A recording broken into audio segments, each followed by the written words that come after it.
to be like 70 degrees during the Arnold for the whole weekend, which is the first time I've ever seen it that way. It's going to be nice. Atrocious. Nice for you. Oh, it's going to be great. What's going on, fellas? Not much. I'm trying to figure out how to change my name on here. Oh, I haven't changed my name either. No, don't change your name, because we both use our girlfriend's account or our wives' accounts, and mine's just some random guy now. I don't know who is Tyler Vlasnak. Vlasak. That sounds like a strong Olympic lifter name. So I mean, it does. Works. A good Russian name, good hard Russian name. Is that like your pen name? No, he's a remote lifter for Cal Strength. I must have let him do a Zoom call on my computer or something, because it's like every time I get on Zoom, it says that, and I usually change it, but I have to remember how to do it every time. So whatever. And we just gave up. Like, we started doing this, so we were still on like a DoD project. Yeah. It was such a mess. Man. Yeah, I'm not. Fortunately, I'm not in the world where you need to be up on your Zoom meetings every day. So every time it's a learning experience. Try to grind to get my headphones right and plug in a webcam. That's about as far as I can get. I mean, thankfully, there's plug and play these days. There's not much. No kidding. Growth mindset. So Wes, I'm Joe. This is Dustin. Gotta be honest, like we've been following you in like the weird like bro stalker way. It's all right. For a while.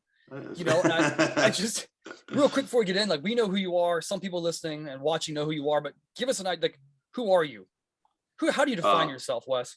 How do you define yourself? I'm just I'm just a guy that I like to be in a gym. I like to work out. I was born and raised in Knoxville, Tennessee, and just grew up in the weight room. It's something I always really had a passion for and like doing. And there's not really any aspect of strength sports or the training that I'm not kind of a fan of. So okay, so what really piqued your interest early on? We'll gotta get all this out of the way first. We start getting into actually good questions, but just like, what really piqued your interest with the weight room early on, and what piqued your interest toward Olympic weightlifting versus other forms?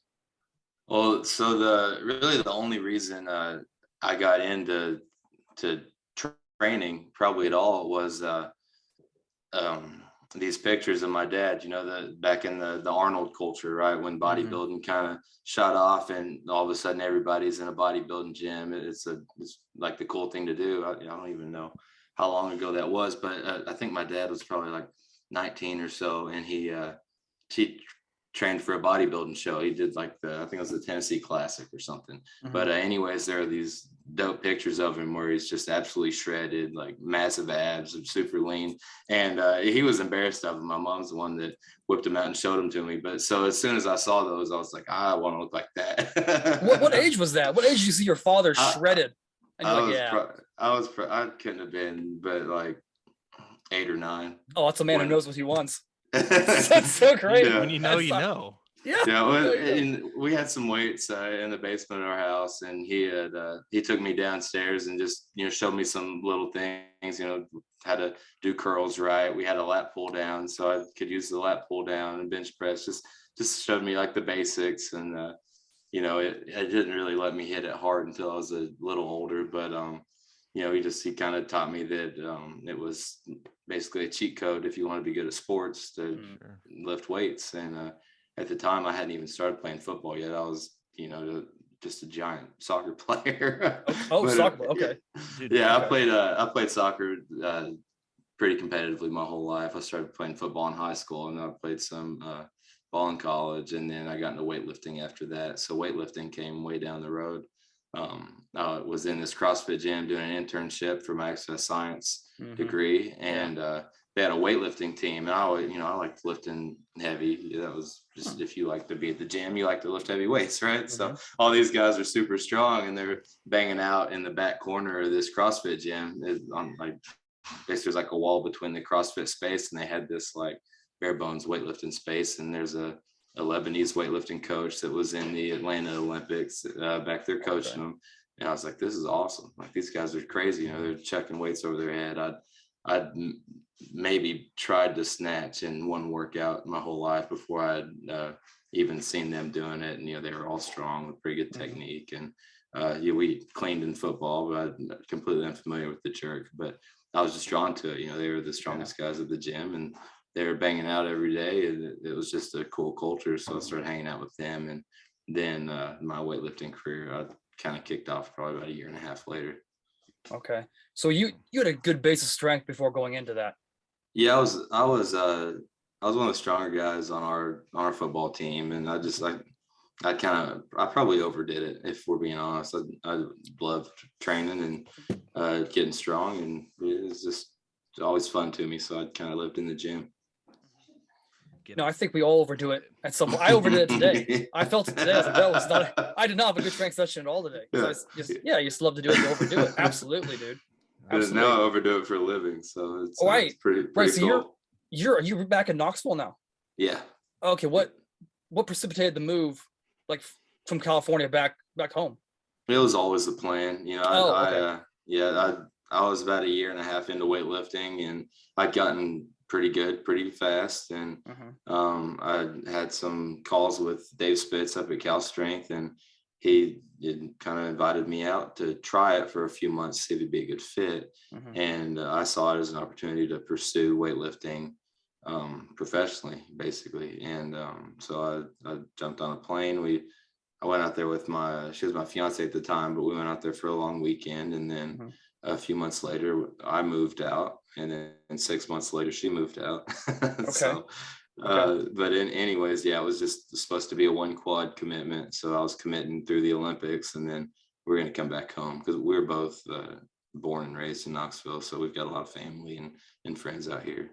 Okay. What was Dave looking for when he looks for like weightlifters? I've always thought that, you know, he and Louie are along the same lines, where it's a very like extremist, like this is the way to do it. We are do or die. And every time I watch the videos of Cal Strength, Dustin, I don't know if I've ever echoed this to you. It's almost like watching like the West Side Barbell of Olympic lifting. That's why I love it. I don't think Olympic lifting was as appealing to me as till I saw some Cal Strength videos, because I was like, this is the mindset that I'm accustomed to, because that mindset that mindset there transcends powerlifting, bodybuilding, Olympic lifting. And you see the first Olympic lifters I kind of saw, I wasn't exposed to that kind of mentality. It was a lot more finesse, I guess you'd say. So when I saw when Cal Strength started producing stuff, I was like, I can get on board. That's when I started getting way more serious in Olympic lifting, was kind of around that time too, because they had good content.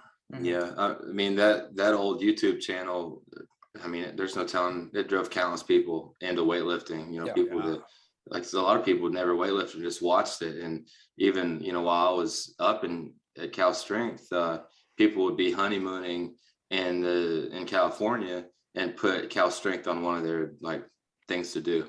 Weird stuff. It was like just huge fans, you know. I'd go, I'd visit for sure. That was awesome. Those things are destinations for weird people. That's kind of gym culture, you know. We're all kind of weird in our own ways. But, yes, exactly. You know, West Side Barbell is also, you know, I mean, it's huge in its own way as well. Everybody knows about it, and we talked about it, and the documentaries and the old lifters that you guys had that were wild. And, you know, Louie he's his own guy too. So it's just, I don't know, it's cool. Yeah. So when you went from that internship, when you were working with that, if it was the Lebanese coach? Yeah, basically there's a guy named Johnny Davis that owned the CrossFit, and he was into Olympic weightlifting. But there's this Lebanese guy here in Knoxville. He owns a Mediterranean restaurant downtown. But anyways, he was just coming down and basically running a little weightlifting team on the side of this guy's CrossFit business. So they had made like basically there's two rooms in the gym. One's the giant CrossFit area, and then the weightlifters get the cave in the side room with the with the wood on the ground and some weights. And it's cool. It's great. There's nothing else to distract you from the work that needs to be done. That's usually the best. It is. Yeah. So you went from that environment to where it was like a sideshow, kind of like powerlifting to a lot of people, it's like a sideshow freak thing, to Cal Strength, where it is all about Olympic weightlifting. When you were there after the first couple of weeks, was there a wake up moment where you're like, oh, like this is real. This just got real for me. Was there one moment, or was it environment? What was it? So honestly, when I stepped into Cal Strength and did my first session with the team, it was just super familiar to me, because I've always been in team sports my whole life, you know, and I really I love playing any team sports. You know, it doesn't matter what the game is. I can enjoy doing it. So, anyways, being able to do weightlifting on a team was just like it was almost a breath of fresh air, because all of a sudden I've got guys to train with full time and people to hang out with and go through it with. And really, it was just exciting for me. I guess there was a step where weightlifting really got serious, and in 2016, you know, and I'm a year and a half into the sport when I get to Cal Strength. So by the midway through 2016, I've almost made the Olympics in 2 years of weightlifting. So when I was on the USOC website filling out this information thing in case I made it, I was like, oh shit, I'm really doing something here. Like, we're talking about the Olympics, because even like I don't really know why, but even as I started weightlifting, the Olympics wasn't really a blip on the radar. You know, I thought I was just weightlifting. Like, I knew about nationals, American Open, team muscle driver. I wasn't even that familiar with Cal Strength. I had a roommate that told me how great the opportunity was after I mentioned it to him, actually, because he had obviously watched all the videos. He was a military guy, but anyways, I'd mentioned to him. He's like, dude, you gotta go. So like once I was filling out that form, and you know, it's like sizes for all the gear you get, and you got to put your passport information in. I mean, just everything. I was like, shit, it's like, this is the Olympics. And that's when it became real. I was like, this is what I'm doing here. I'm training for the Olympics. I'm not just weightlifting on an American weightlifting team anymore. Okay. What did you, when you got there, was it, I have seen things on the internet before, which, as you know, the internet tells you nothing but truth. Right. Right. And like when people visit Westside or like come to work with me, they're always like, well, I saw this on Westside that they do a good morning 1 week, they do a squat, and they do a deadlift, and then they go back and redo that. And that couldn't be further from the truth. When I had this minor soiree into Olympic weightlifting, it was like 3 months, if you want to call it a soiree. And I found like the Cal Strength, like I'm assuming, you know what happens when you assume, but what Dave wrote out, like the training week, and it was grueling and glorious. And there were max out days, like Olympic lift, like testing variation days. Can you give us an idea of what that training week from the whole looks like in terms of just strictly just training? We'll talk about recovery in a minute, but just strictly training. What was Monday through Sunday? What does it look like, man? Yeah. So I guess the bread and butter program for the weightlifting team, it's a 9-session a week program. We hit 2 sessions Monday, Wednesday, Friday, 1 session Tuesday, Thursday, Saturday. Okay. So Monday, Wednesday, Friday morning, that would be more like our power variations, typically lighter movements, more like a higher speed, more like powerful movements. And then in the evenings, it'd be more like full lifts. So Monday evening, snatch, clean and jerk. Wednesday evening, maybe we've got, I don't know, some full snatch variation, a heavy clean, and then jerk off the blocks. And then Friday, I don't know if you've heard of Max Out Friday or not, but we call it that because basically we're going to a really high percentage of a full snatch, clean and jerk variation. Tuesday, Thursday, Saturday are sort of different, but I would call them more like skill days. And sometimes you'll have heavy lifts on those days, but maybe like Tuesday. So we might do like a lighter variation that works on a particular piece of your technique that's missing. So, you know, like maybe we want to develop the hang position in the snatch, and we want to keep it lighter. So we do a hang power snatch, maybe a power clean and push press off the blocks. 2 good examples. Thursday usually is lighter than even Tuesday because we have our heavy lifts on Friday. But Saturday it's tough because we come after our Max Out Friday sessions, we come in Saturday morning, it's our heavy strength work. So usually our hardest squat workout is always Saturday morning. Morning. Right after, like 10, 11. Okay. And Sunday off. So. Okay, Sunday is off. Okay. Okay. Sunday's the Lord's Day.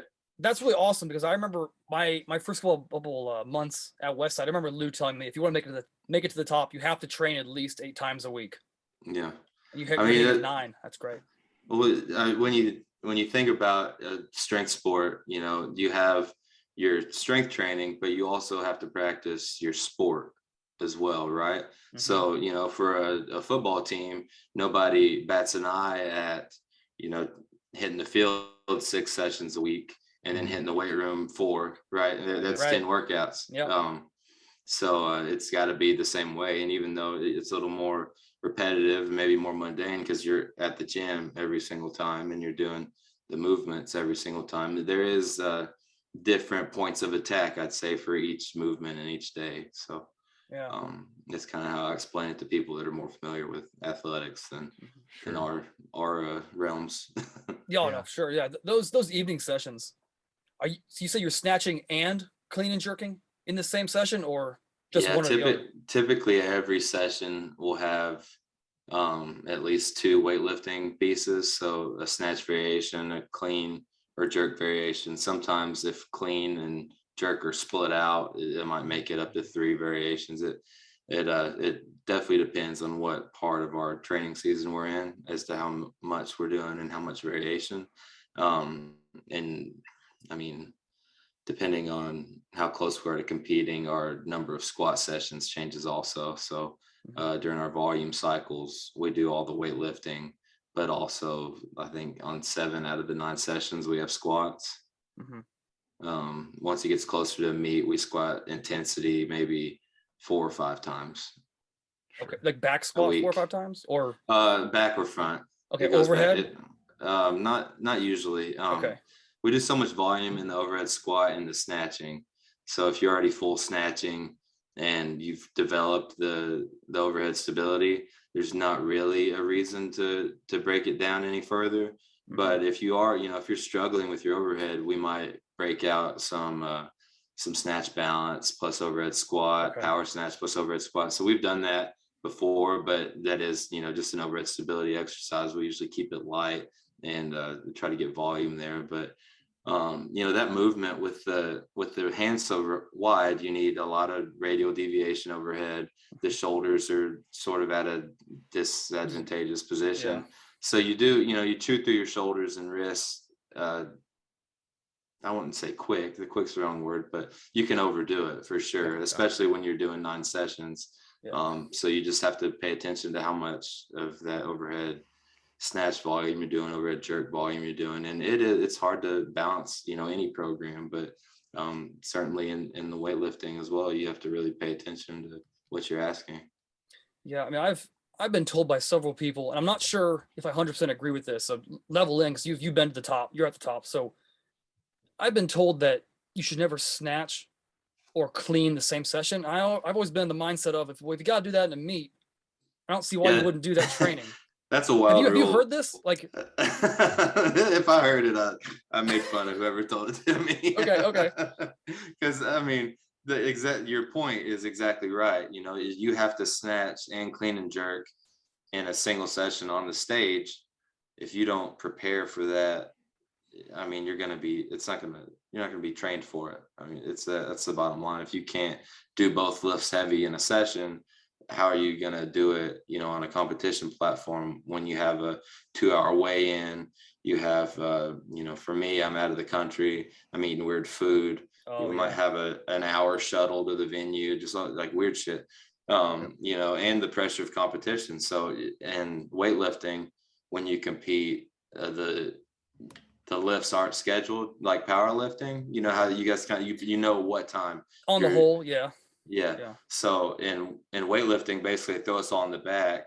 We have to have a coach that puts in numbers, and the weight on the bar only goes up, and you step out as your weight's called. So you know, that adds another degree of difficulty because you're doing your warm up on a clock instead of just, you know, in the gym, you're just banging out, having fun, you know, with the boys or whatever.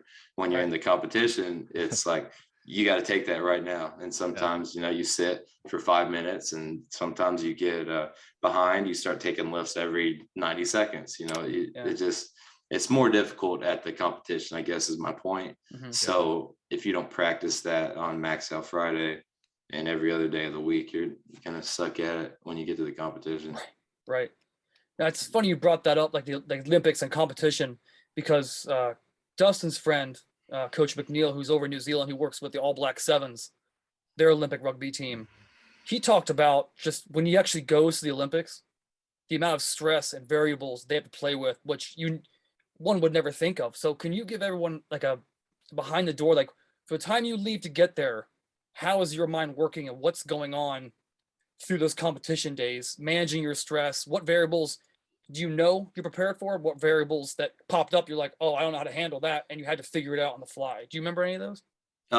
Yeah, so as far as the Olympics in Tokyo, I mean, it's got to be the most well-organized Olympics maybe that's ever been put on. And just Japanese culture is already like very precise, organized, and it's so precise. And there wasn't a bus that left 10 seconds late for the whole Olympics. Like it was on time every time. So there was nothing came up in the Tokyo Olympics, but things that can happen, if your weight cut can get sticky, you might be holding on to a couple extra pounds that you wanted to get rid of. So now you've got to hit a sauna at the venue before you weigh in.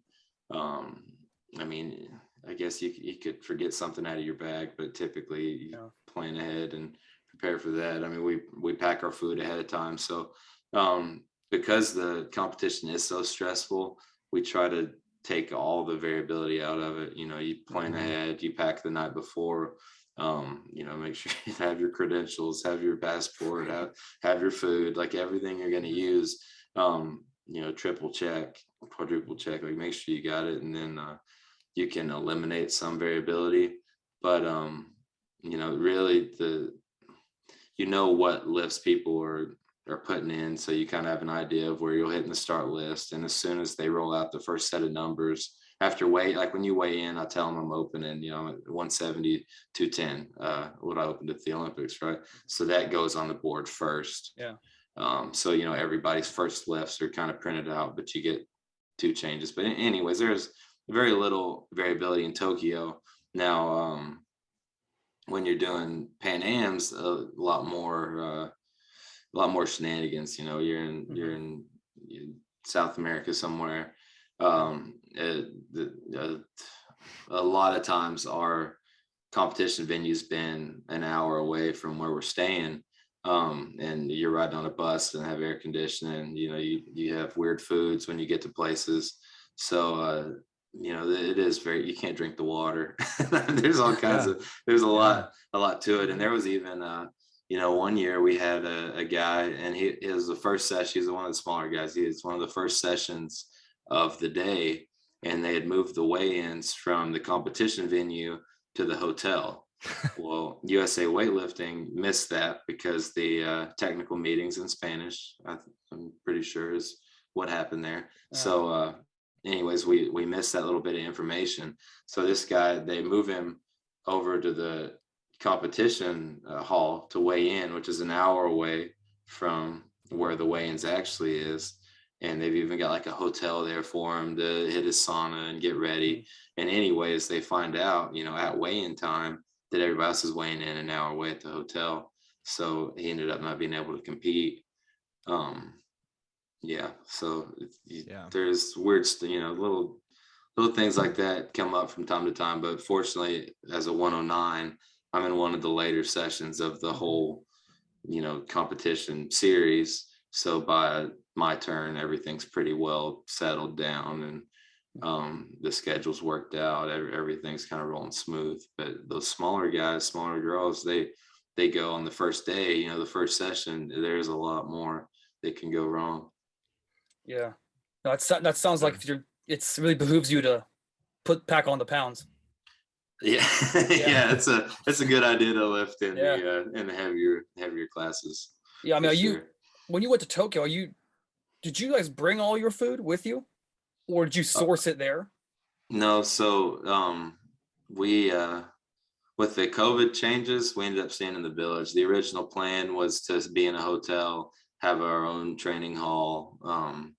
And we're going to have the food catered. But anyways, with the COVID changes, they just moved us into the village. We ate the Olympic Village food, which was fine. And you do, so like I like to have some Cliff Bars and things for my post weigh and just some like really dense food that's not so heavy on my stomach. Gatorade, Pedialyte, like things like that. Yeah. If you're worried about not being able to find it in a store, you would put it in your suitcase and bring it with you. Okay. Sure. All right. Well, the big crux of this conversation we want to get into from a recovery aspect and then a auxiliary lift aspect. So like when I stalk your Instagram, you've got just incredible amounts of just like auxiliary lifts you're doing box jumps, which, you know, if you know anything about Westside, like love our box jumps, love them weighted. Starting with the recovery aspect, you went to California. I'm guessing, did that volume jump up? Did the intensity levels jump up when you went there?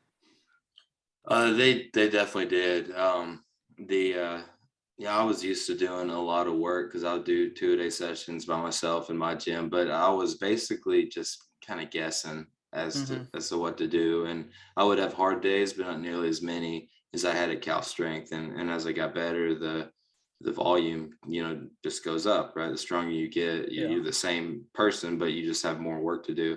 And it did, it starts taking a toll. So it was something I definitely had to adapt to. I was really sore for a while, and eventually, you do enough squat volume that your legs don't get sore anymore. They just start to hurt more. Yeah. It's a different kind of hurt. Yeah, it's different. Yeah. What, if you were to say, like, what are your top 3 things that you had to adjust when you got there to help recover?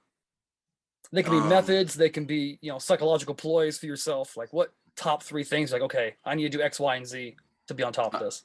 I had to learn how to adapt my body to like an overuse injury coming on. So if I started to feel something tighten up, I didn't know really how to take care of myself. I didn't learn any of that by myself or in football. I'd never been really taught how to do a TFL release, or, that pigeon pose would release my hips a little bit and all of a sudden my knees will feel better, or there's just like how to just learn how to take care of my body was the big thing that I really didn't have any experience with, that I learned a lot about. And it's just stretching, just when something new hurts, you sort of investigate that, you figure out how to treat it, and then you've got one more tool in the toolbox. So that was the biggest thing that changed, because you when you work out that much, you tweak some stuff, like things get worn out, and sometimes you need to dial back the work a little bit. But if you're really smart, you can get away with doing your work and just kind of treating it on the fly and staying in the fight, and you can get all your stuff done. So that was kind of a personal goal of mine, was to complete my programs. If I could get through a program and not miss a lift and not hurt anything or not feel bad, like that's the goal, and that doesn't happen often. It's hard to not miss, right? But that's kind of like just the way I would attack every new program is, can I get through this without missing? Can I get through this healthy? Okay. So there weren't like any more than that one piece for you then. I mean, so as I spent more time at Cal Strength, we got more things. So we got a sauna in-house. So we started using the sauna all the time. And, that became almost a daily ritual to hop in the sauna at the end of the day. We had a cryo chamber that when we got really jacked up, that it wasn't at the gym, but we knew the guy down the street. Okay. I said that wrong. We didn't have one. We had a guy. But anyways, we started going to cryo some. And that was more like once you were getting pretty beat up, or if you really need to get your legs back quick. We brought in massage therapists that would work out of the gym. So then we'd have them on hand. And I'd get if my shoulder was aching, I'd go in there, see the massage guy, and they're really good at like seeing a problem, diagnosing the problem, fixing the problem. So if my shoulder's locked up, they send me out of the massage with a full range of motion. and hey, you need to work on this part of your shoulder, do this strength and exercise, hit this stretch, and try to maintain this. And if it gets tight again, we'll work on it Saturday or whatever. So, I did get to experience a lot of different, not just self-care, but, how to utilize professionals. And even, Kelly Starrett and Dave are good buddies. And there was multiple times we'd go out to Kelly's gym, and Kelly would, he'd look at my movement, or he'd ask, what's going on with this, and he'd give me some super genius Kelly move that, obviously definitely worked because he's Kelly. And be like, hey, get a leopard claw and scrape this out every night. This needs to be attended to. So, sure. I mean, if I could try to write them all down and try to remember like what I picked up along the way, but I mean, it's just, I spent 6 years out there, so it was just a lot, and you're on the fly, and you're just trying to stay in the fight is really like the motivating factor. And you fix whatever comes up so you can keep going. Right. So basically it's a week by week, case by case, whatever you see pop up, that's what you need to adjust. There's really no blanket, prep for this. Not really. And you can, you might hammer down a routine. So like my last 6 weeks before competition. So we've got a 6 week, what we call realization phase, and a 2 week taper. So we want, everything to be the same through that whole series. So, okay, I've got my Pilates Monday and Wednesday morning. I see my yoga lady on Saturday. I'm in the sauna after at least 4 of the 6 days, I'm working on my own stuff along the way. Like, I'm doing my own like specific stretches. Maybe I'm doing some of my own Graston, or I'm flossing, my own little things along the way. But you schedule all your stuff in, and you don't miss it. So like, it's Pilates this day, yoga this day, it's massage these 2 days.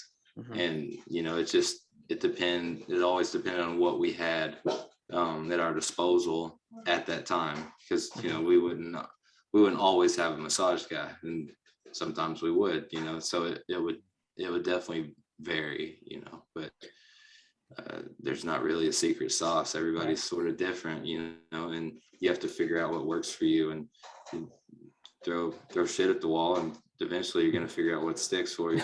Right. You mentioned a sauna several times. What specific carryover do you see in that for the athletic application? I mean, we used it, right? We get in there and you get sweaty, and you feel loose for about an hour. And then by the time you get back in the gym the next day, you're still sore and achy from all the work you did. So camaraderie thing. Yeah. Camaraderie. A lot of sweaty guys in a small box. Sweaty dudes in a small wooden box. That's exactly right. Well, you hear, right, all the, like, you can get online, you can Google why the sauna is good for you, right? Heat shock proteins, whatever else. Yeah. I can't, unfortunately, feel my heat shock proteins getting jacked up. No. I can't feel my blood tests to increase or anything else. I'm taking these guys on their word. I feel jacked up either way, so I might as well try this, and it's kind of nice too. So. You didn't feel the growth hormone spike from 85 I didn't feel no, dang. You gotta focus. You gotta focus to feel the growth hormone spike. Right. Yeah. So, and again, like this stuff's on the internet, and you try it, and at minimum, I enjoyed the time, and I broke a sweat, and it kind of made you feel good.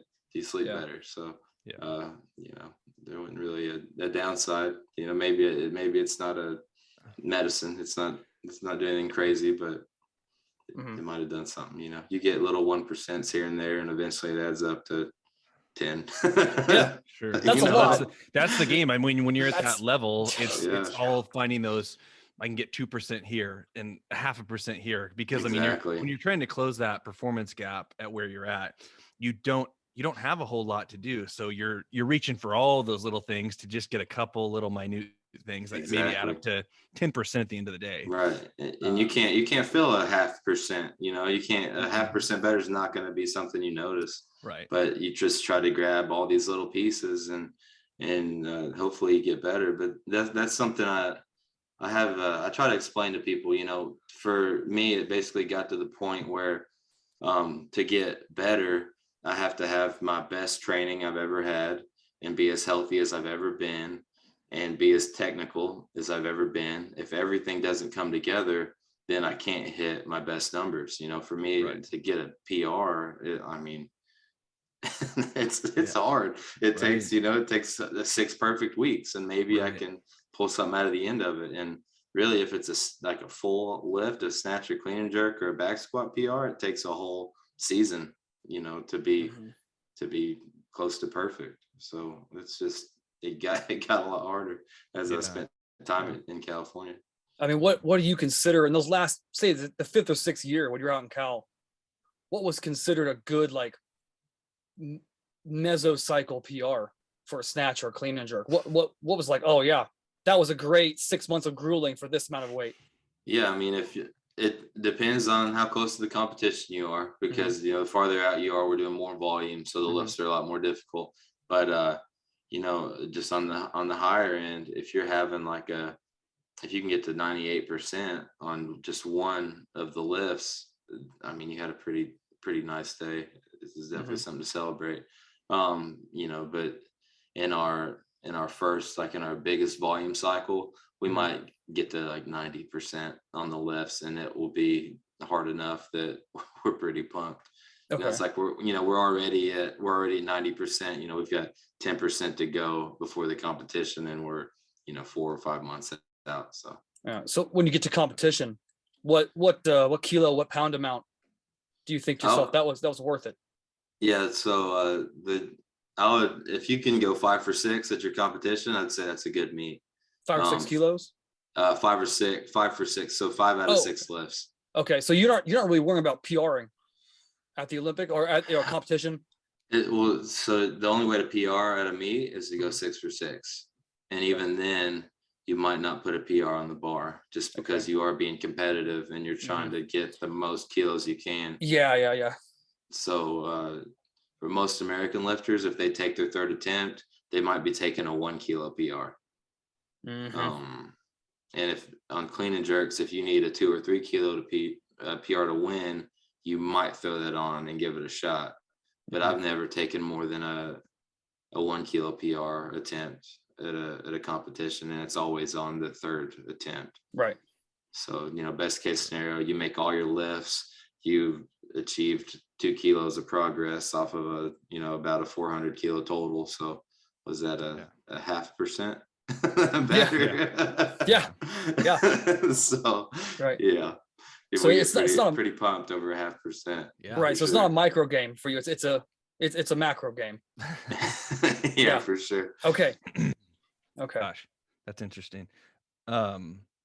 With that being said, I think you kind of brushed over it in the beginning, but I think people would be super interested, just because one of the best parts of your story is your progression. And it seems, if someone didn't know your background, it seems absurd that you start weightlifting, you're setting American records in a couple years. What is that exact time frame, and I guess what would you attribute that to? Because you dabbled in a couple other things, I'm sure, before you just started hardcore weightlifting only.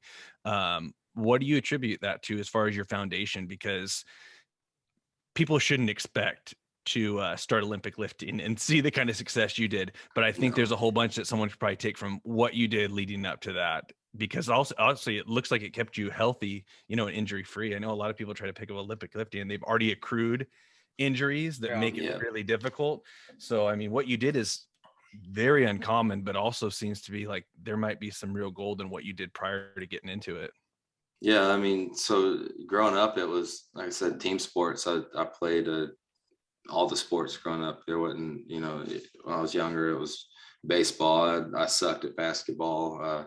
I played soccer the most. I got pretty good at it. I picked football up later, but along the way, I told you Dad showed me how to lift, just do some of the basics when I was young, and just would encourage me to use the weights in the basement, go down there and work out some. So, I started at a really important sensitivity period, my fitness journey. If you've, this probably sounds rough to hear for some people, but if you've waited until you're 25 to get in a weight room and to use your body, you're not going to see the same success. It's just, every good weightlifter that we took to the Olympics was playing sports at a young age, weightlifting at a young age. There was nobody that just started and was great. If you miss these sensitivity periods, you're not going to be strong or explosive. You've not developed anything. You not only did you miss like all the easiest time to learn these skills, you skipped puberty. I mean, when your testosterone, when your development's at an all-time high, when you can really, change your body the most, you weren't doing it. So unfortunately, if you miss that time, it's really hard to make up for it, which is, why I think that sports should be, a part of every kid's growth and development. Just, everybody doesn't need to be an athlete, but everyone should develop a base, in either aerobic activity or, strength, or even, the ability to work on a team and to lose a game, the ability to come back and win a game. Like there's a lot of important aspects to sports aside from just the development. But for me, like I said, I played a ton of sports, and even when I was in high school, I started playing football when I was a sophomore. I was still on a soccer team that played, the high school season in Tennessee for soccer's in the spring and summer. The football season in the fall. Well, I was on a travel team, a competitive team that played in the fall during the high school off season. So I would leave football practice, and mom would actually take me so I could eat something, but she'd bring me a sandwich and, a little snack to eat, and we'd haul off to West Knoxville, and I'd practice soccer. From basically, right after school till 9, I was in the sport, I was practicing. I was in a car, practicing in a car, and then I had to mom might make me a cheeseburger when we got back or something right before bed. And I'm not saying this isn't ideal for probably most people, but I loved it. My football coach is begging my dad to ask me to quit. He wouldn't say a word to me. Been there. But Friday nights we have football games, and then Saturday I'd be in another state playing a soccer tournament. So we'd have 2 games Saturday, 1 or 2 Sunday, and then football practice on Monday. So I didn't really know it at the time, but I was actually building up a huge anaerobic base. A huge ability to do work. And when I got out on the soccer field Saturday morning, my legs were dead sore. I'm rubbing icy hot on them and thinking that would do something, and it never did. Like they didn't.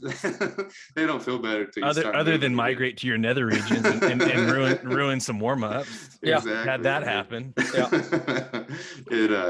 But it was. I think that's a big part of it. I got the ability to do all this work, and then I went to college. I couldn't stay out of the gym, and I was doing all my football practice. I was one of the only freshmen that would consistently go to the training, because at the time it was like semi-optional. So I'd go hit a massive workout and then still come to practice. Like, dude, what are you doing?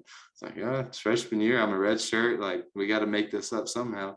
But I just like, I'd go over to the bro gym after practice and hit arms for fun, or my bench was always my worst thing. I was never good at it till I got older, and not powerlifting good at it, just good at it for a football guy. But so I'd go grind bench press, and I'd do a bench variation every day, a few bench variations every day to try to catch up, because it was where I was lacking the most.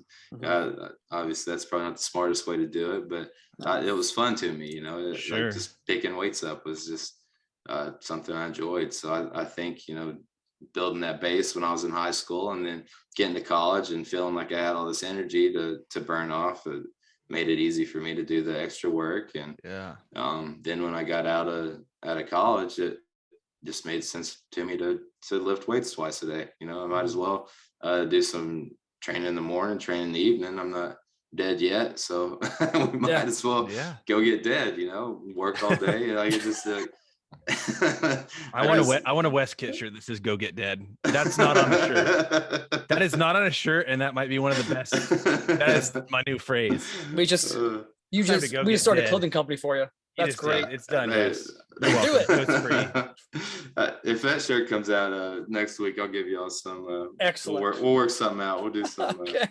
some sort of rev share or something. I just want one. I love it. I love it.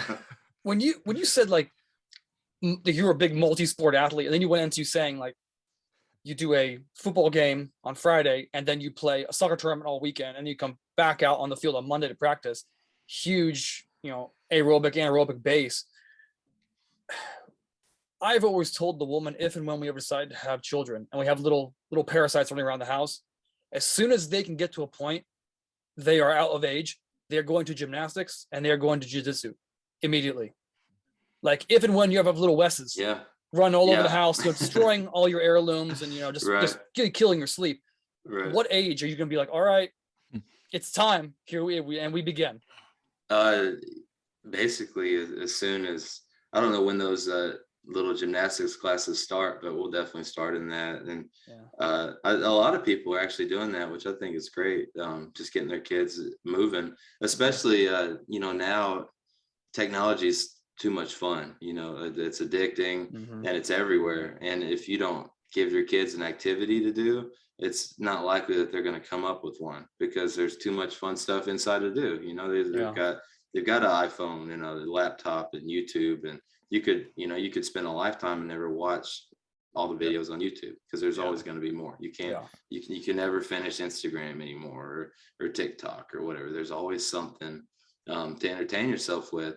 So, what's the motivation to go outside and tear trees down in the woods or build a fort or play football with the kids when you can get competitive on Call of Duty? You can't even fault the kids because it's too much fun. It's basically it's all made to be as addictive as possible. And, it's scientists versus monkeys. We're just out here trying to get through life, and we can't get off Instagram. You just pick your phone up and all of a sudden you're on it. You didn't think like, all right, I'm gonna get on Instagram right quick. Like, you got a message and before you know it, you're 4 swipes deep.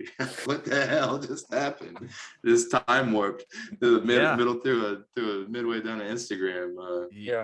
Scroll, like it's weird, but it's a real experience though. But you have to, you gotta find the activities and really you have to push them in that direction more than you ever have. And they're probably going to want to quit, sooner than kids in my generation or y'all's did, because there's just more entertaining stuff out. And, what's tough is they do have to learn how to use technology, and they've got to be savvy, and you can learn so much off YouTube. Right. But it's just, you just miss out on that physical aspects of life and development if you overdo it. It's like when you want to lose weight, right? You can't just not eat. You still have to eat food.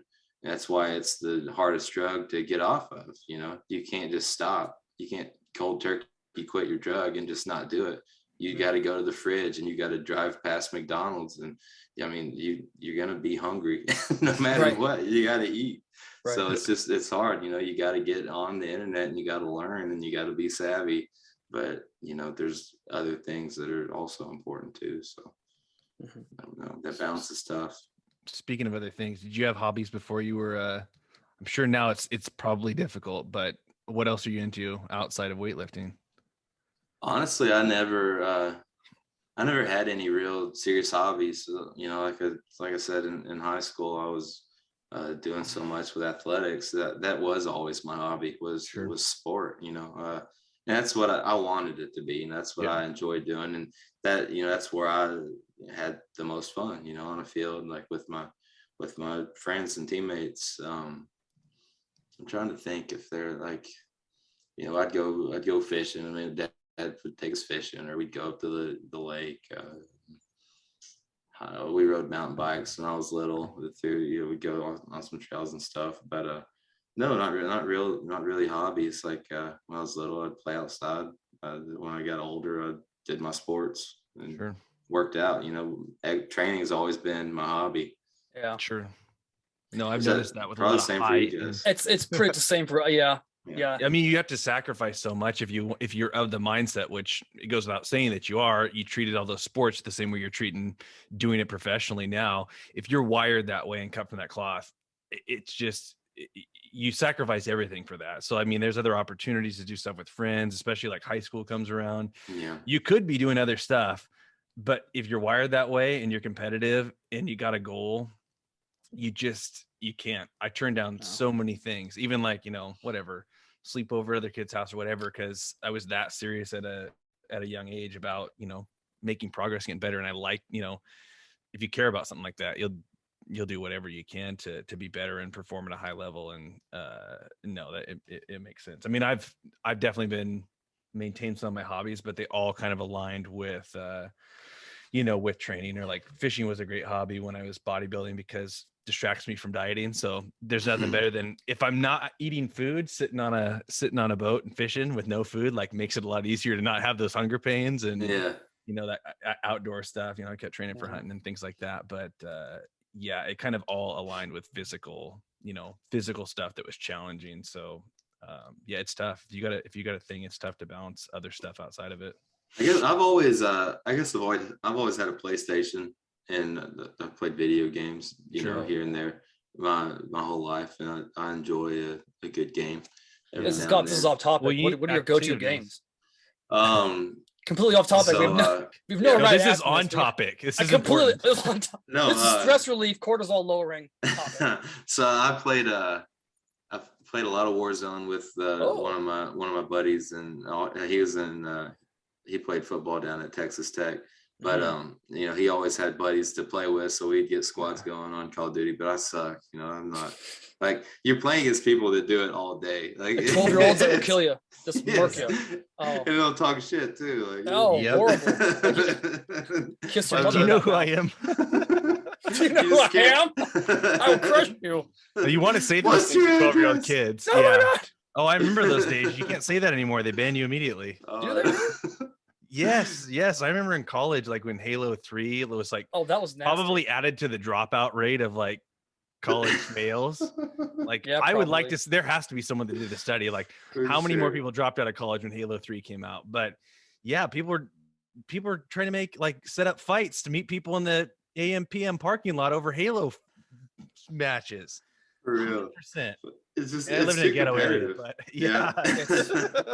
it's too hard, man. That's a sport now, though. I mean, people get paid hundreds of thousands of dollars to go to X Games and play Halo. And I gotta be honest with you, I played Halo 1, and I played Call of Duty, I played Battlefield. I gotta be honest, I know the maps, at least the ones like the Battlefield ones. When you watch it, I'll get killed.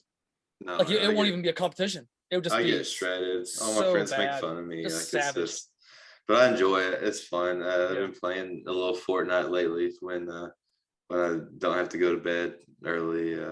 But my favorite game lately was probably that new God of War that came out. The one I haven't played that one yet. No, I'm not a big God of War man. All right. No, it's the best fighting I've seen in a video game. Outside of maybe like the first Prince of Persia, but there's that was a good one. That was a good one. That one was awesome. You're jumping off all the guys' heads. You could rip the swords off of them. There's so many ways to kill people. Like it was perfect. But the God of War's the new ones like that. He's got it's Norse gods now. So he's like fighting Thor, and it's pretty dope. But he's got this ice hammer he's throwing that works like a boomerang. It's cool. Okay. A lot of good memories of playing God of War, hitting a good training session and then hitting God of War, or even that's a good pre-workout motivation. Get all amped up, just a little bit, central nervous system all charged, and then you go to the gym. I remember like when I was 14 or 15, but that was fantastic. Again, completely off topic, but now we're coming back to training with topic. It's all related. I can't play video games and go to the gym.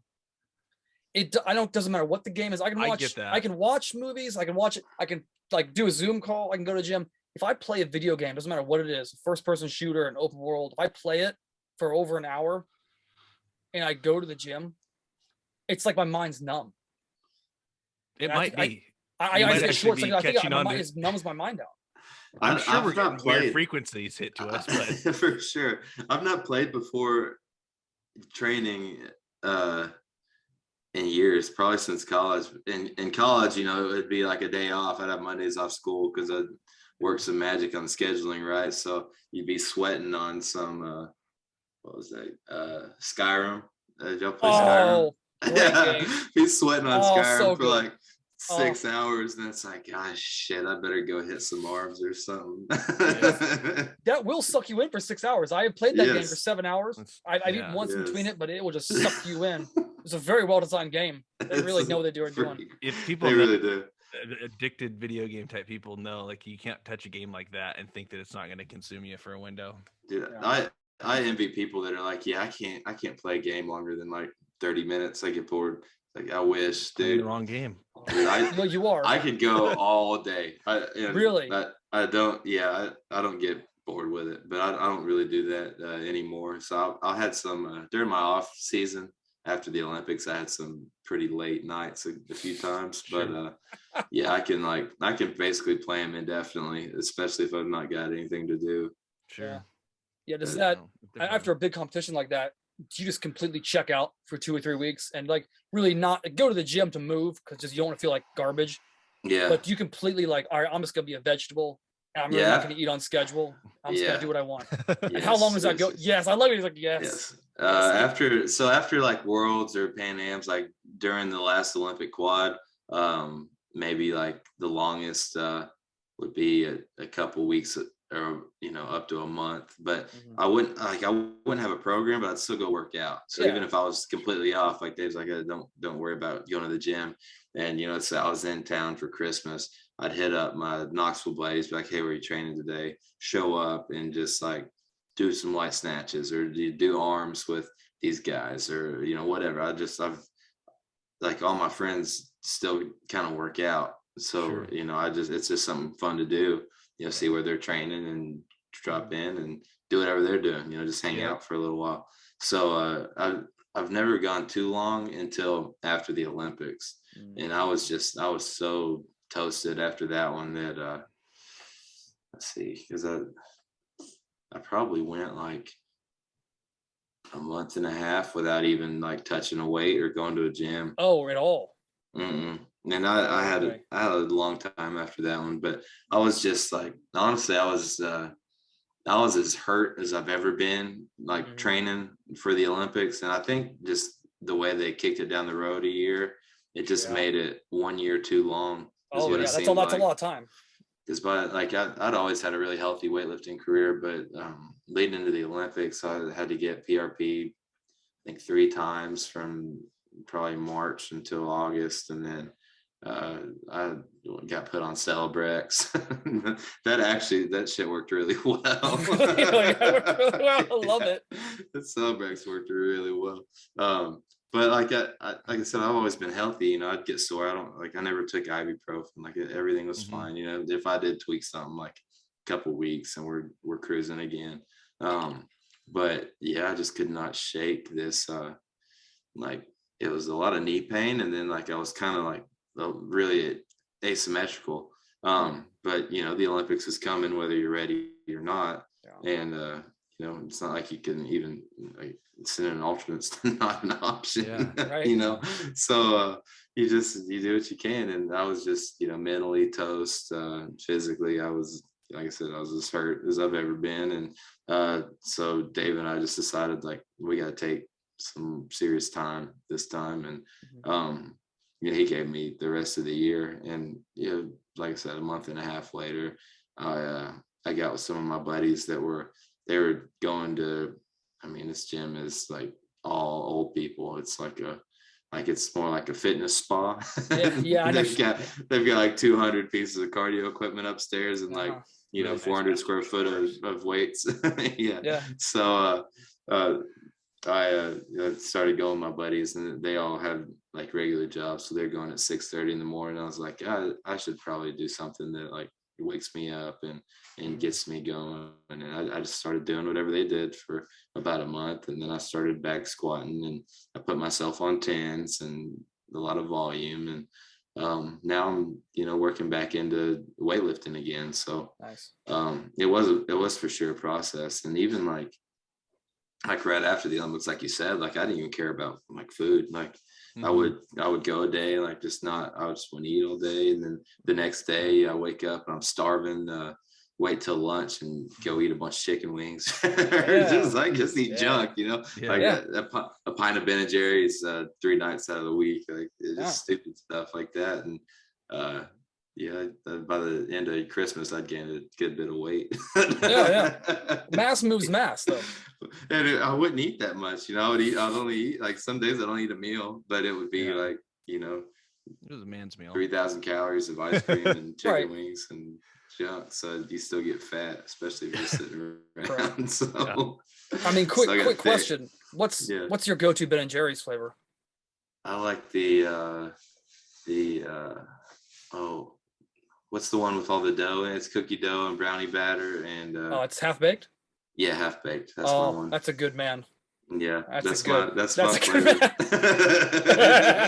Do you eat it out of the pint container? Yeah, because I'm gonna eat the whole pint. So, okay. Yeah. You got Rich Piano that just eat the whole pint. I love it. I've never not finished one. I didn't know that. I didn't know that was a choice. Not finishing a pint is like failing on a squat. Is there people that put it in a bowl? If you're serious, you don't want to fail.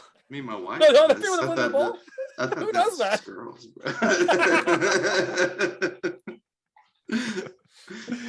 Okay, so you come back off that layoff. Now you're getting back into weightlifting.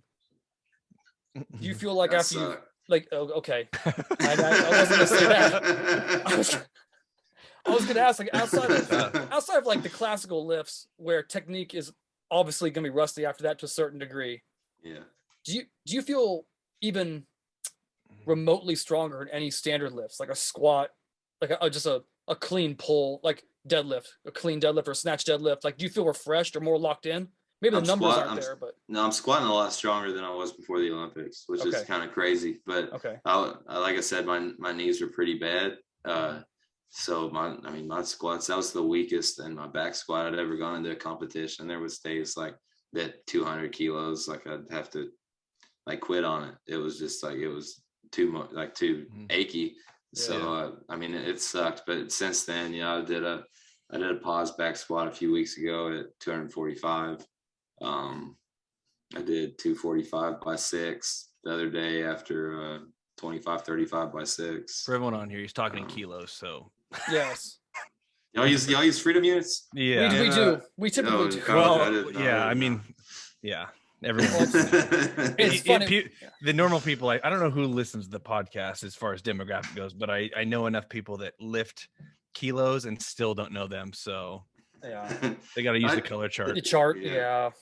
I guess my best squat workout was probably last Saturday because I did. It was about 500 for 6, and 522 for 6, 544 for 6. That's high bar, yeah. That's a good volume. Yeah, that's a lot of work. I did my biggest volume lift I probably did was 440 for 4 by 10. So okay. 40 have you ever taken just 4 plates for a ride just to see where that ends? Just to see how deep it goes? No. There's no point to it. There's no point to it other than just measuring your reproductive organ. And if you want to bleed out of your ears. I could probably, I don't know. I could do a bunch of those probably, especially if my legs are feeling real good. Mm-hmm. I could probably bounce that around for a pretty good full set. That's okay. We had a workout in college that was just 100 squats and as few sets as possible.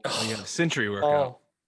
I think the first time we did it, our weight was just it was skill positions did 225. I think linemen did like 265 or something was how they split it up.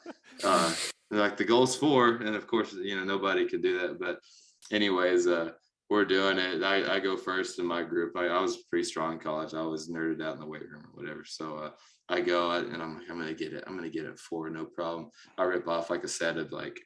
I did 30 something squats for sure. The next guy goes and gets like 8. The next guy goes like 12 deep, and then I'm up again. So it's like, already? Yeah, they're screaming, like, get out of the bar. Like, you're like, they don't want the bars to stop moving. Then I'm like, this is bullshit. Screwed me. I think my second set I probably did 12 as well. So I'm like, well, yeah, because it's not as funny anymore. No, I've still got 2 sets. If both the other guys would have hit like 20 or 20 plus, you're like, okay. Well, you're like, I'm just getting shafted here by trying. What college was this? What'd you play at? Austin P. Okay. Yeah. Okay. Austin P, boy. That's where Coach McNeil, that's where he started his coaching career too. Yeah, he's Austin P guy. Okay. You guys, what's the mascot? Because it looks like a jacked, the guy from Monopoly. A jacked version. Yeah, the governor. Yeah, the governor. The governors. Yeah. Okay. Austin P. So going into this volume-ish phase, this kind of plays into the second big thing we want to talk about, which was auxiliary lifts. Mm-hmm. So do you remember going back first to your time at that CrossFit gym, that little black hole in the back? Yeah. Do you remember what auxiliary lifts like they would run that you had never done before? It could be barbell or dumbbell, really anything. You're like, oh, I've never done that. And you did it. And you're like, this lift in particular helped snatch clean. I mean, really, because the football training menu is so large, I've done, I've done pretty much all the barbell exercises. There wasn't, I learned how to use a GHD, well, like we didn't have those at the P. I'd never really done anything but sit-ups on them. So like the GHD back extension is an important one for weightlifting. GHD ISO holds, GHD is kind of the bread and butter for the core for weightlifters. Obviously, Louie Simmons little machine with the reverse hyper, reverse hyper. That's a solid one. But like I've always had a pretty strong back. I've been lucky with my posterior, but when it does get tight, that little thing is a pretty solid little piece of machinery. Right on. But I mean, it's the simple stuff, like good mornings, RDLs, like you train the posterior split leg, or rear elevated split squats, for the quads. You want to work on your ankle mobility. So maybe, if you've got some sort of ankle machine, just like stretch your legs in and work that. I mean, there's not really, we don't do a lot of pressing. We don't do the, we don't really bench, we don't do too much with the dumbbells. You might do some like shoulder volume, little shoulder health to get them moving.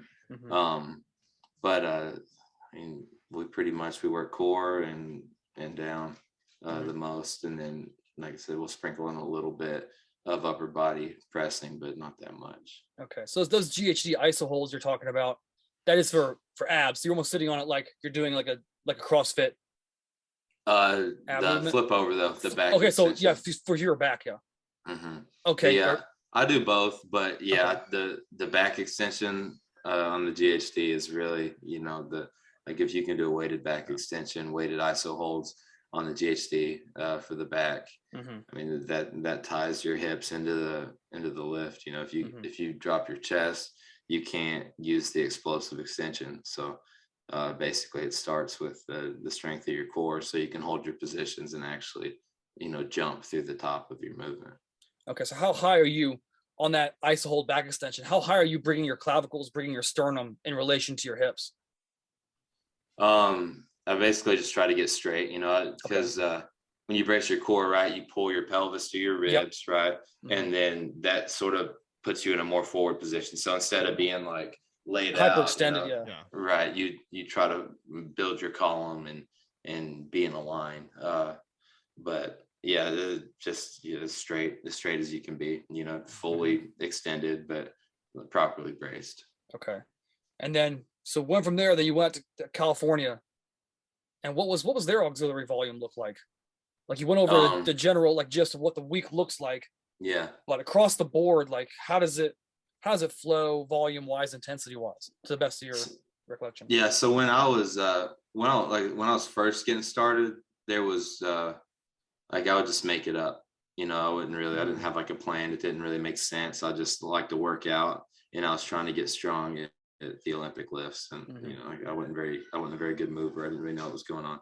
But when I got to Cal Strength, everything was more specific. And one of the harder ones we did was like what would we have to do? Like a barbell overhead lunge used to be in our Jackson Tam program.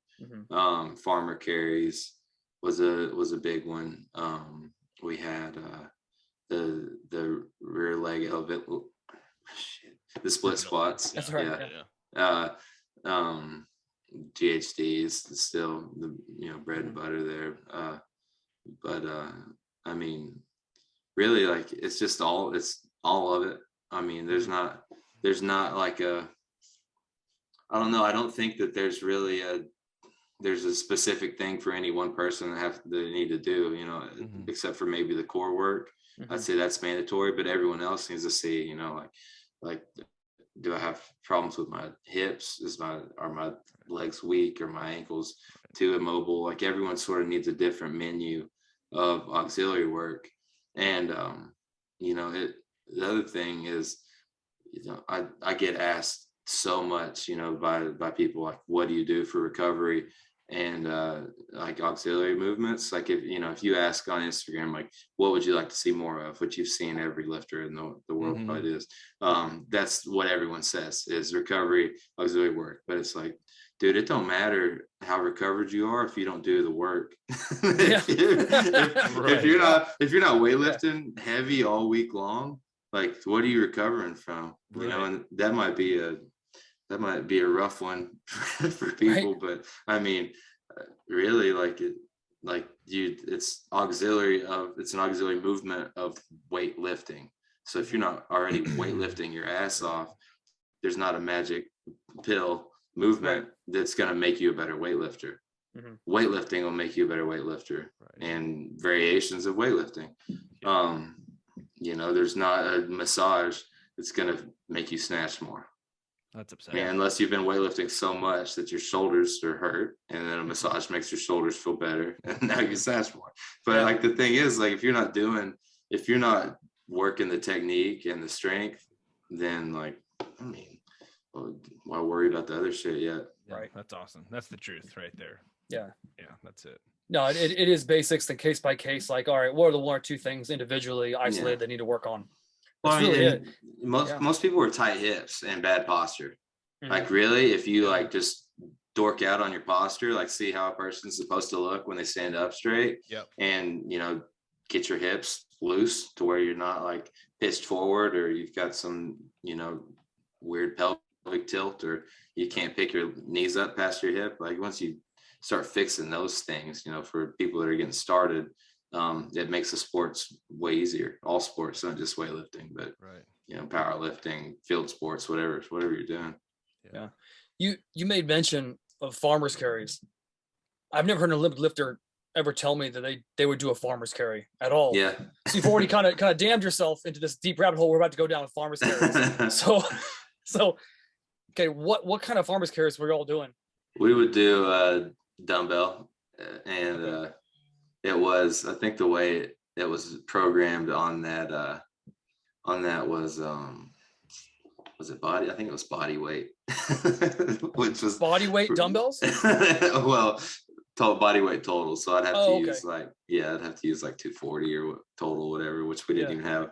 Well, yeah, we did have 120s, but it was at the end of the day, I was dragging ass, so I wasn't able to do them. But I mean, the goal on them was basically to, brace, good bracing, good posture. Because, what you'll see a lot in Olympic weightlifting is people like to use their traps, and they want to like support everything on their traps, when really you just use like a natural posture. Like, you want your shoulders more like low as possible. And that's like, how many people do you see try to front squat like here? Oh yeah, they're all pushed up. Yeah. Right. And then they're lightheaded. Like, I get lightheaded on my front squat. Well, your posture's dog shit. You're just trying to prop your that is the cue, barbell. Dog shit is the cue. Yeah. What are you supporting that weight with? Like, you gotta get your chest big and let your shoulders be down and use good posture. But yeah, so that, I think that it just sort of it ingrained that bracing and that good posture. By the end of the day, like I said, you're tired from having to keep your shoulders pinned back on every lift. Right. And you pick up those dumbbells and they just want to like slouch forward. Right. So Dave's yelling at you to not drop them and stay tight. So yeah, that's kind of how they were used. But I'm sure they're still on programs, but like Jacked and Tan used to be a Cal Strength staple that we did every year. And they were always never to fail on Monday evenings after the heavy training. I think we had back squat 10s on Monday nights as well. So we were ready to all quit, but yeah, right. Jeez. That's the reward. Yeah. Did you guys use straps with that? Because grip wasn't really the issue. It was more of like just staying in position. Dave would let us sometimes. Okay. Depending on what the day looked like, how people were taxed, coaches. Yeah. It was sort of like a pussy move. You can use the straps as long as they match your purse. That's right. Right. Good coach is gonna make. And, I mean, I'm not gonna sit and act like I didn't do it, but I have to be like, I'm a pussy, and then wrap them up. Right. Yeah. That's how it goes. Yeah. Oh, what's your deal with the farmer's carry? I feel like you got like a no. I mean, it coming from big fan or vendetta or what? No, I love farmer's carry. Yeah. I love strongman work. Like whenever I work with an athlete, and Dustin's the same mindset. It's just strongman. If you bang for buck, if I had to have them do like one thing outside of what their actual test is, like your snatch, clean and jerk, I'd have them do some type of really horrible, taxing strongman. That's just it's movement. It's pure movement. It's quasi isometric. And if you can hone in on what Dave's telling you, those pinning back and down, and you're getting that quasi isometric control endurance, that's a base. It's a giant base. It's the ultimate capacity sport, isn't it? I mean, like it's as much weight usually as many times as possible, or it's as much weight as fast as possible. Right. Like everything. It's basically like CrossFit times 100. Yes. I mean, the intensity times 100, right? Yeah. That's really funny you say that, because I've always told people competitive CrossFit, individual CrossFit, that level, when you're at like the regional, the games level, you are doing a strongman competition for the average human. Yeah, it's like an average size human. That's what it is. That's what it's marathon strongman. Marathon. There you go. Yeah. I want another shirt. It's marathon strongman. Even though I'm pretty sure like a Mariusz Pudzianowski could probably compete in the games and not get last. Dude, he's son of a bitch. I'm pretty sure he's mobbed up. I'm pretty sure he's Russian mobbed up. I don't care what he is. I'm he's pretty sure. Awesome.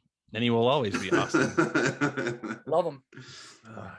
Yeah, like I said, I like strength sport culture, period. So like it doesn't matter if it's strongman or powerlifting. Yeah. Like I've got respect, and I would like to, hang out with all those guys. I think all of it's cool. So I've actually always wanted to go do the Arnold just so I can like go watch all the freak shows. Mm-hmm. Yes. I've never got to. I was gonna do it in 2020. Was going to be my first time going to the Arnold. And I was so excited because it was the first time I was going to compete in America in years. And I was going to check out all the stuff and, go see all the shows, and then drink water. Yeah. not drink anybody's water. Stay away from all the drinks and supplements. The same reason you just said, I always tell people, like, if you've never been to the Arnold, you have to go at least once, because you will feel either so insignificant or so motivated because to get on your shit, because you are so far behind. Because I mean, if you stand next to those guys, like who actually compete, like the open bodybuilding guys, you stand next to them. Silly. It's like, oh wow, you weighed under 212 last night. Well, you're 240 now, and their delts are about that big. It's like, I have a lot of work to do. I have a lot of work. I met Cali Muscle, and even though he's like, he's like 5'7" or whatever, right? Like, he's twice as wide as me. Jesus. Yeah. Yeah. Did he serve you as Prisoner Raymond? No, I just shook his hand and got a picture. Prisoner Raymond. His hyphy mud. He wasn't giving away the recipes. That's fair. Yeah. That's fair. All right. So my last really big technical question. Those Fridays where you go in, snatch, clean, jerk variations, what percentage would you typically stop at for either of them? And then what are the craziest variations of each one you had to do that night? So Friday, you know, we've always called it Max Out Friday, and couch strength kind of got a bad rap for that, because obviously you're not supposed to max out every week. You know, you should be more measured than that. And what they didn't understand is that it was basically a lift by field day. So, you know, we'd have a goal, we'd be working hard to improve our lifts, right? So we would feel our way through a snatch workout. You know, you pretty much take the same jumps every time you do full snatches. So basically you go, and if you start to miss, you come back, you like go down, and you try to get, you know, the workout back under control, or, you know, you can tell it's done for the day. And Dave is a part of that too. And he makes the call on it. So, you know, you script the ultimate weightlifting day. You take it as far as you can, and then, you know, you stop where you stop. And that doesn't mean you take 7 attempts at a PR because it's Max Out Friday. And then, you know, you see how the snatch goes. If it goes good, you know, you're feeling good, you want to try to get a good total for the day. So you want to clean and jerk as much as you can. Maybe you can do a training PR in your total, or match your all-time PR, or maybe we're just trying to beat our friends. You know, it was kind of always different, but the idea behind Max Out Friday was to be competitive and do as much weight as you could safely. We don't want to hurt people on Max Out Friday, you know. So that was kind of always the deal. And so as far as the variations on Max Out Friday, we'd pretty much always full snatch. It would rarely be a variation. The only time I can think of is on our jacked and tan volume cycle, we would do deficit snatches for Max Out Friday. So they would be, I mean, you could only deficit snatch like 70 or 80% if you're really good at them. So it wouldn't be that heavy. And then there was a Max Out Friday cycle where we would do front squat plus jerk instead of clean and jerk. So I think we would snatch, do some lighter cleans, and then front squat plus jerk. And on that cycle, our goal was to try to get our jerks as high, like we were going for jerk PRs by the last week. But you know, when we get the program, it's a linear progression. So maybe the first week we're doing 3+1 front squat plus jerk at, I don't know, 80%, 85%. And then it's 10 kilo increases for 4 weeks. Or if it's a 6-week program, we go up for 3, deload up for 2. So, you know, by the 6th week, we're on a PR.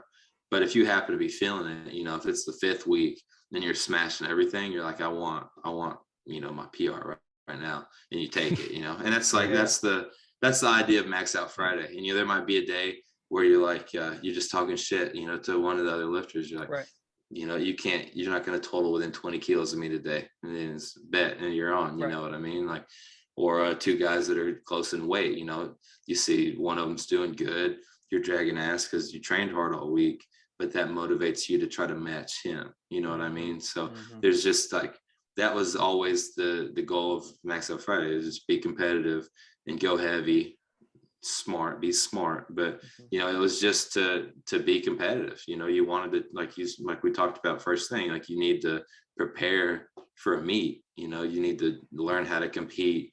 You need to learn how to take attempts you're not comfortable with, even when you're tired.